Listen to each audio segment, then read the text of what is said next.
Welcome to Collaboration Dynamics, where we find out how working together makes sense for real people. With Judy Rees, virtual collaboration consultant, best-selling author and master of metaphor.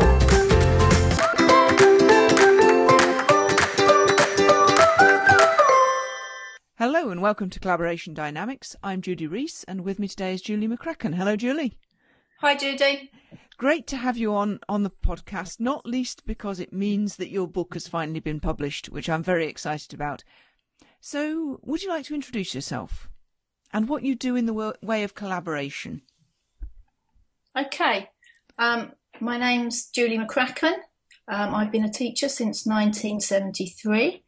I've taught in Key Stage 1, which is infants, Key Stage 2, which is juniors, and Key Stage 3, which is secondary.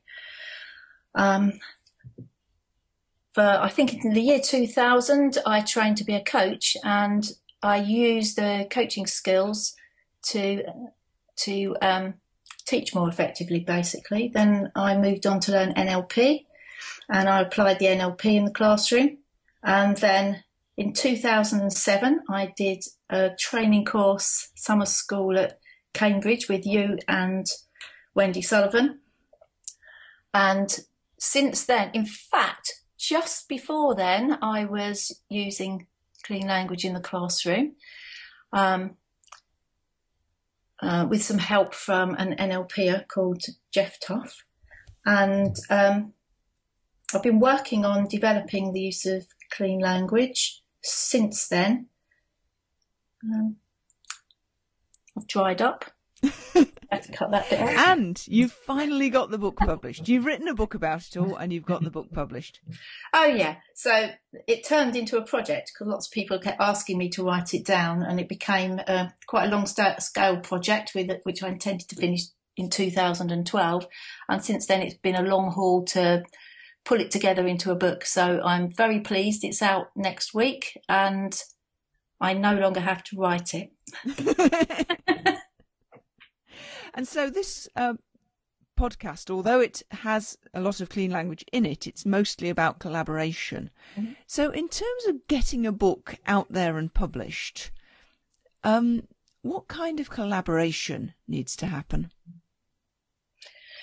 So, from my perspective, the collaboration that has happened has been, in the beginning, an awful lot of support from people around me to actually do the thing. You know, it's involved not so much getting together and having a formal project, but almost everywhere I've been, in any kind of clean community, people have said, are you getting this down?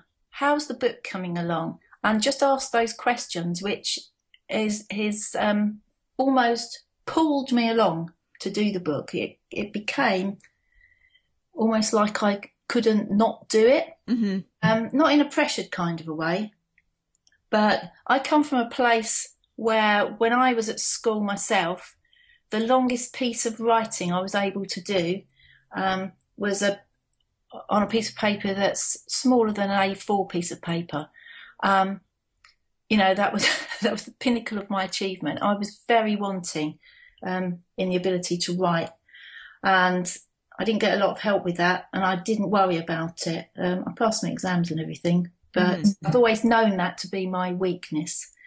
And so the thought of writing a book had never occurred to me. And if it had occurred to me, I think I would have thought, well, I can't do it. So having people believe that I'd got something worth saying, something to offer, and having people just by small, consistent comments allowing me to think that not only was it worth saying, but actually it will be helpful to other people to have it down and out there.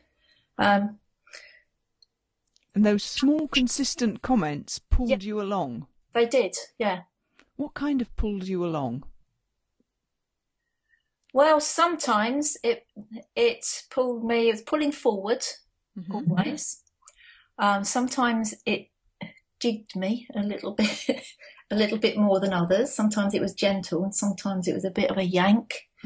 Um, depending on who it was that said it and the tone.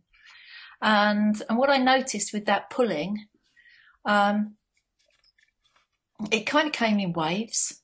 Mm-hmm. It's a bit like a tug of war, I suppose, because sometimes I pulled back.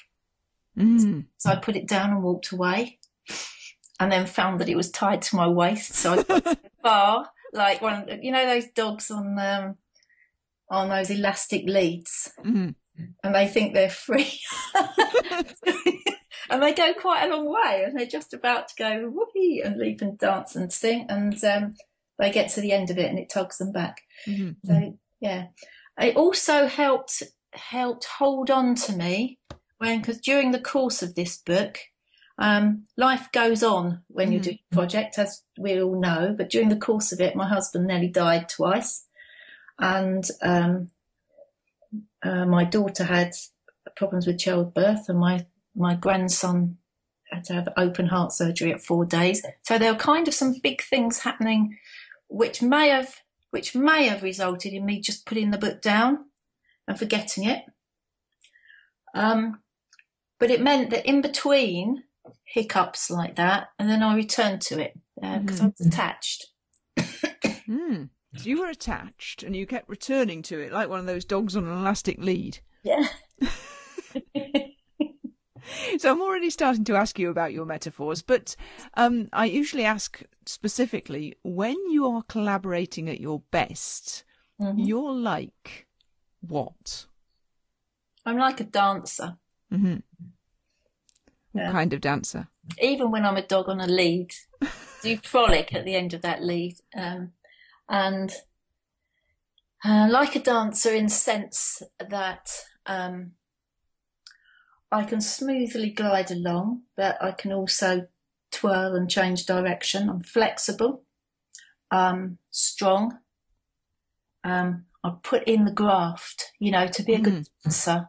There's an awful lot of behind the scenes, practice, strength and flexibility based exercise to get you to a point where you can actually do the moves. And in terms of practice, that aligns with me to reflection. It's practice, but look again. Practice and feedback.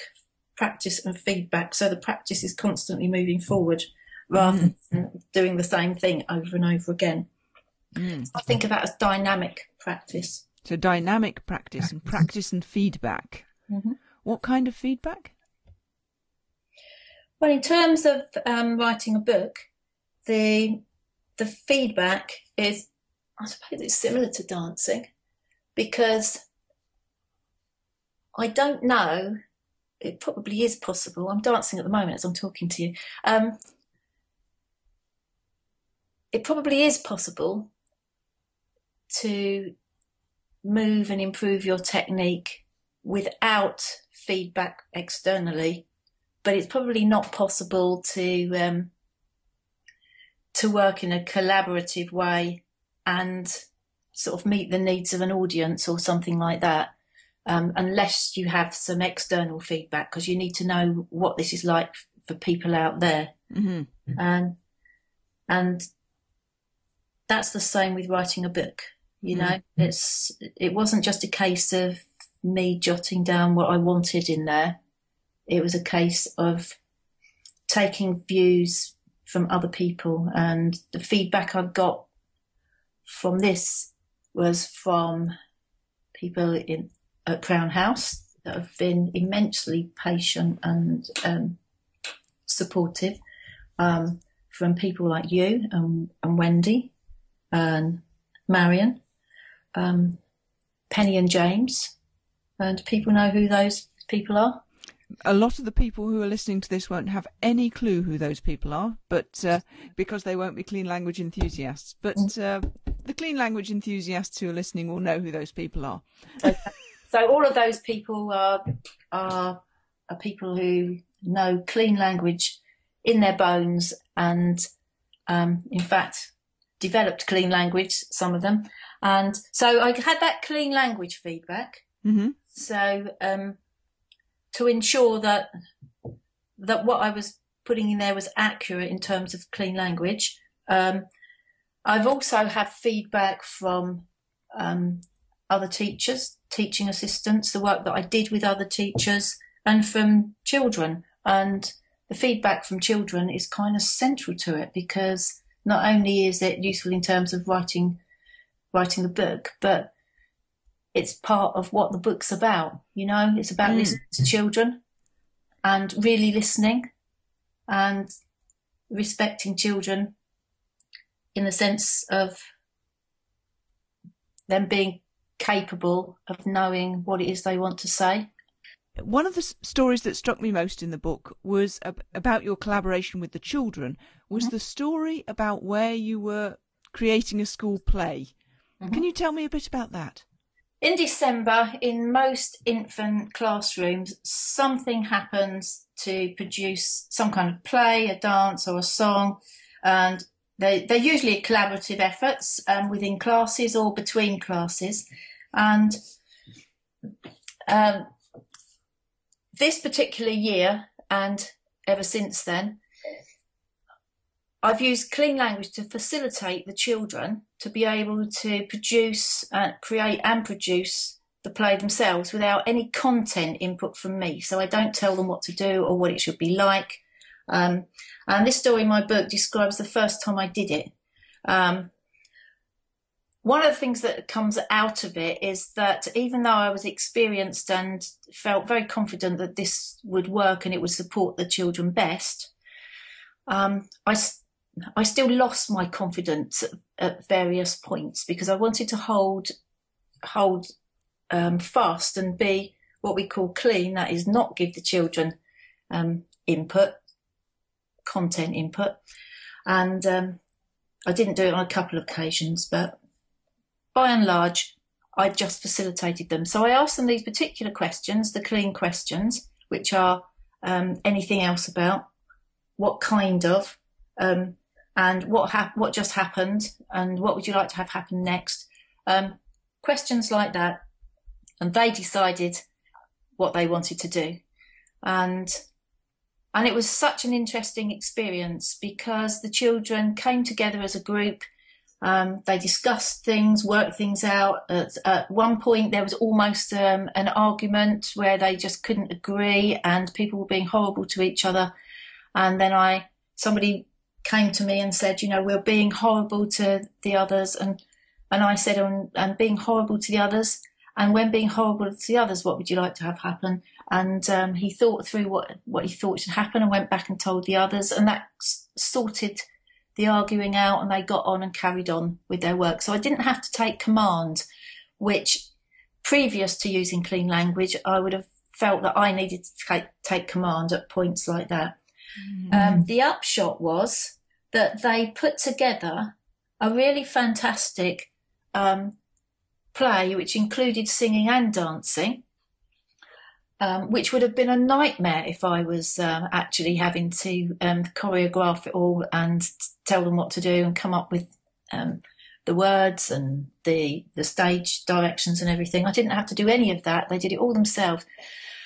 And one of the outcomes was, because they'd worked it all out themselves, they didn't need reminding. They knew it. Mm-hmm. And usually children who've been taught to do a play need to be shepherded along. And, you know, we're talking very little children, 4-year-olds, and told what to do and reminded. And usually they get very nervous. Individual children are precocious and love that kind of thing. But most of them get very nervous and then forget what they're going to say and then turn for a prompt. But what I found is, using clean language, they learn to collaborate with each other. They become more and more confident if they help each other with things like nerves, and they don't forget what they're supposed to do. And crucially, usually during these events, the person or the people that are up practicing on the stage, they're doing what they're doing and the focus is on them. But the people that have to sit waiting for their turn to come and practice, for their cue, usually lose sight of what's happening and begin to chatter or natter, and sometimes behaviour problems will emerge then. And so a teacher usually has to have quite a big eye on keeping control of all the people that are not actually active in the thing at the moment. And so it's quite often tellings off going on, asking them to sit still and be quiet.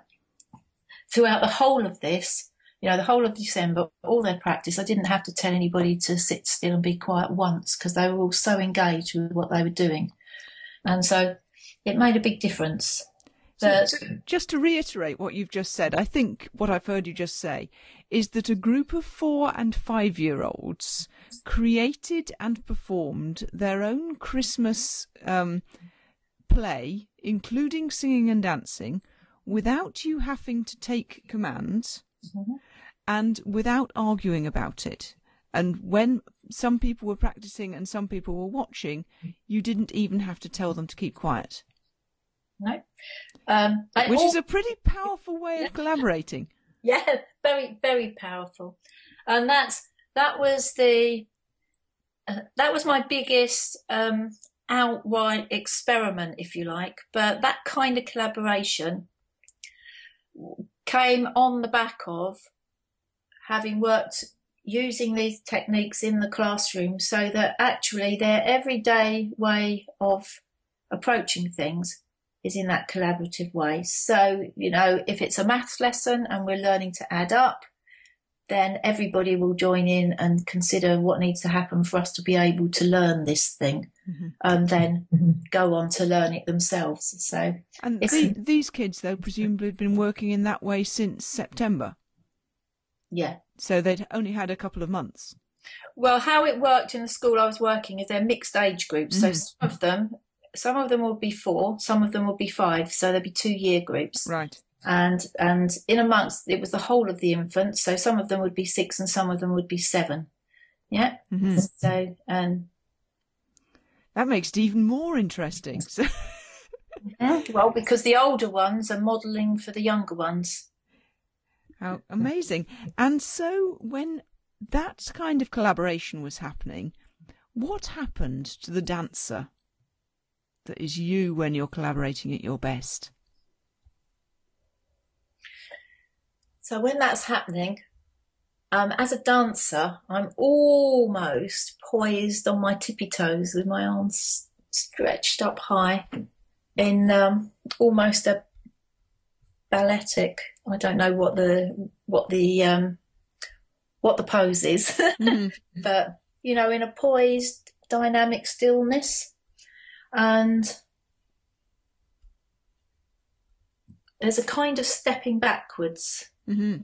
So step back with poise, step back with poise, step back with poise. Always aware of the space between you and the other dancers. Mm-hmm. And so that's what happens when you're collaborating with a group of children on a school performance. And is that the same or different to collaborating to get a book published?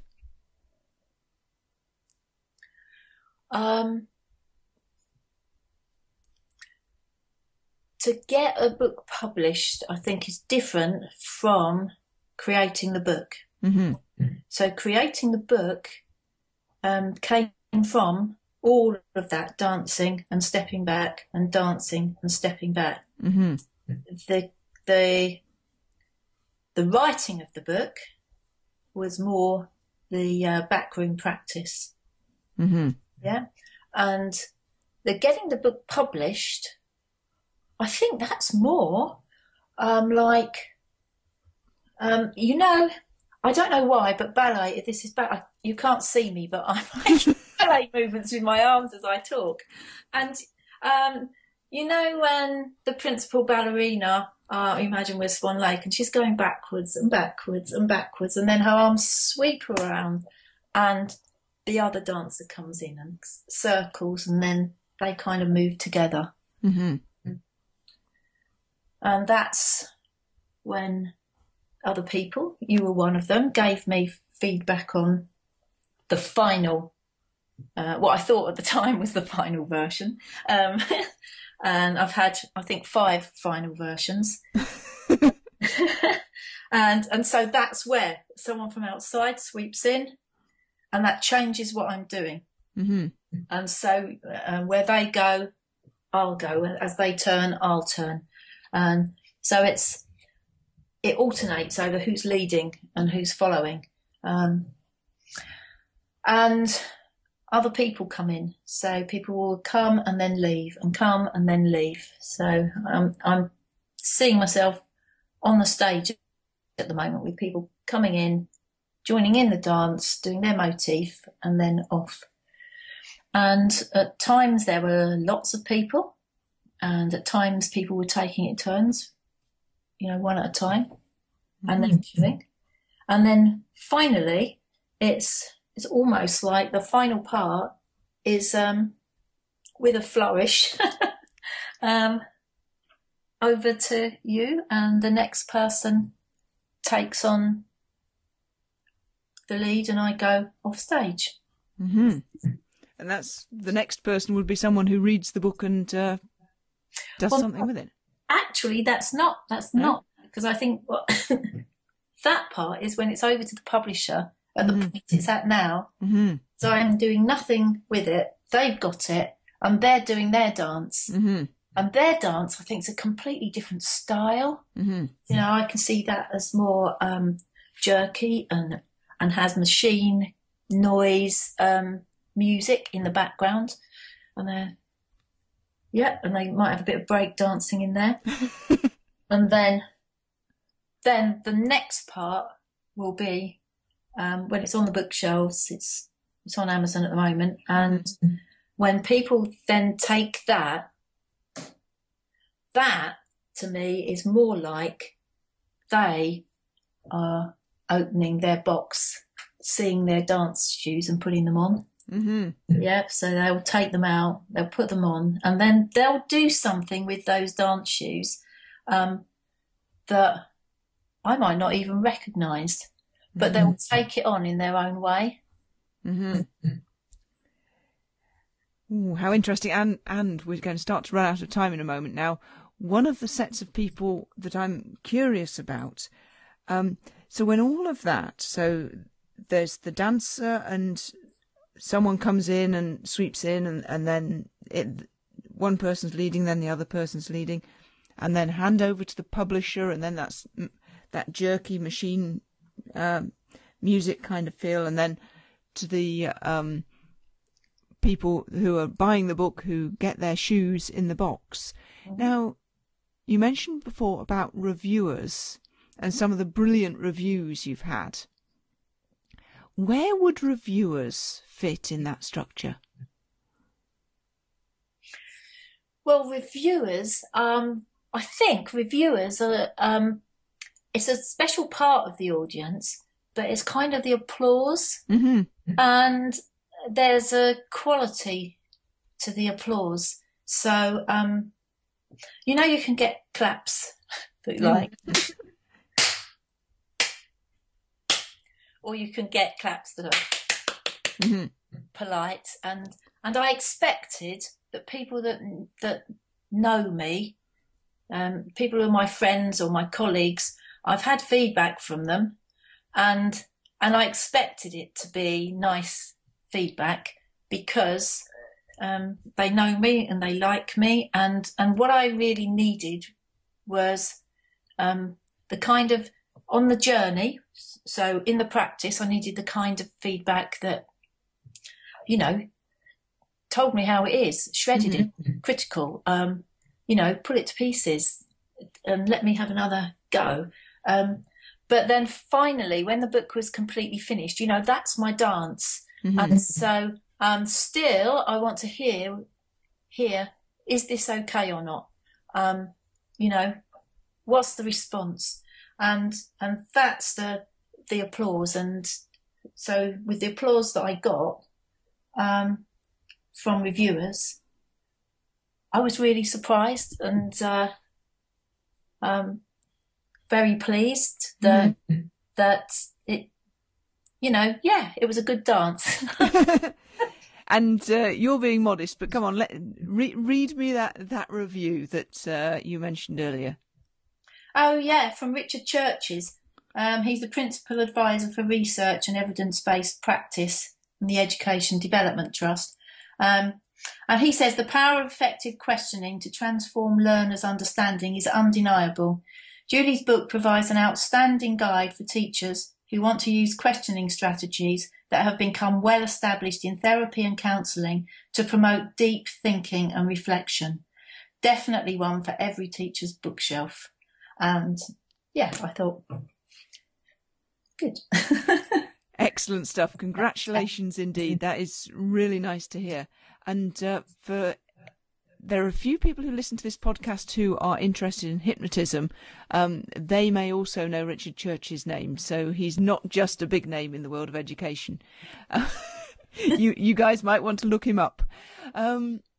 So when all of that, and as we're coming to the end of our time, everybody's going to be excited about this book and how they can get hold of their own personal pair of dancing shoes and start giving it a go. So where can they get, what's the book's title? Where can they get hold of it? Okay, the book's called Clean Language in the Classroom. It's by Crown House Publishing. So they can go to crownhouse.co.uk and look at new releases, and they'll find, or just type in the search Clean Language in the Classroom, or you can get it on Amazon. It's been on Amazon for a while now. Just search Julie McCracken or Clean Language in the Classroom and you'll get straight to it. It's released on the 28th of April. So that's a week on. Oh no, by the time this goes out. It's going to be in the past by the time this goes out, which is great because it means that people can just rush out and get it straight away. Yeah. Is it available on the Kindle on Amazon or just hard copy? I don't think it's on Kindle yet. That's something for the future. I think it will be, but not yet. And one thing I need to say before we finish is that this is not just for teachers. I know for a fact that parents of children will absolutely love this, find it really, really useful. Well, yes, I've got reviews from a parent as well. I'll read that one to you. Go ahead. Because that's dear to my heart. 2 people have given a review. One of them a specialist teacher who's observed lots of work in my classroom, so she knows that, you know, what's in the book I actually do. And of course, there's nothing like a parent who you've had her son in your class for 2 years to give feedback that's, you know, dead accurate because it's what's been happening in the classroom with her children. She's given a long book review, so I won't read it all to you, but it ends with, despite many magical moments, there's nothing fey or romantic about Clean Language in the Classroom. It's a practical and methodological guide to a pedagogical approach, which as a parent whose son was lucky enough to spend 2 years being taught by McCracken, I can confirm is capable of producing incredible outcomes, not just academically, but in terms of the development of the whole child as a confident, thinking, curious individual, always looking for where his learning will take him next. That's from Helen Murray. She's editor of Teach Secondary magazine, so she's got a role as a parent and as somebody with a great interest in education. So this is going to be really exciting, isn't it? I mean, it already is exciting to us, but I think it's going to be exciting to an awful lot of people in the coming weeks and months. So I think we're going to see some amazing dancing going on. Thank you, Julie. Well done for getting it out there. And thank you very much indeed for being on the podcast. Right, thanks for having me. It's been good fun. You've been listening to Collaboration Dynamics with Judy Rees. Ask your questions and leave your comments at judyrees.co.uk.